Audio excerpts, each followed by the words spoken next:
بسم اللہ الرحمن الرحیم۔ روایت میں آتا ہے ایک مرتبہ حضرت علی المرتضیٰ رضی اللہ تعالیٰ عنہ کے گھر میں فاقہ آ گیا تو انہوں نے اپنی بیوی جناب نبی کریم صلی اللہ علیہ وآلہ وسلم کی بیٹی حضرت فاطمہ سے کہا کہ جاؤ رسول اللہ صلی اللہ علیہ وآلہ وسلم سے کچھ لے کر آ جاؤ۔ تو نبی کریم صلی اللہ علیہ وآلہ وسلم کی خدمت میں گئی اور اپنے گھر کے حالات بتائے۔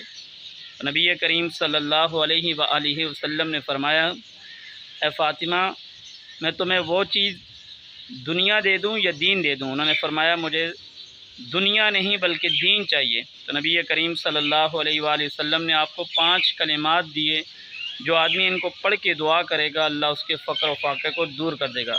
یا اول الاولین، یا آخر الآخرین، یا ذی القوۃ المتین، یا راحم المساکین، یا ارحم الراحمین۔